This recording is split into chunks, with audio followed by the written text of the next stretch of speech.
આ સંસ્કાર કેવા છે કે મહાપુરુષ અને જ્ઞાની પુરુષ એના એના આપણે આમ આમ શરીરના કોઈ પણ ભાગને આપણા આંખ પાસે આમ આમ રાખીએ ને, એનો હાથ આમ રાખીએ ને, તો એની અંદરથી ઓમ સંભળાતું હોય.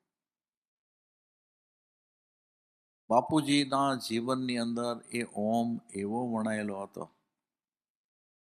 કે આમ બાપુજીનો હાથ પણ તમે કાન ઉપર મૂકો ને તો તમને એમાંથી ઓમનો અવાજ આવે. તમે આમ બરાબર તમારું માથું એની છાતી ઉપર મૂકો તો એના ધબકારાની અંદર ઓમ ઓમ ઓમ સંભળાય.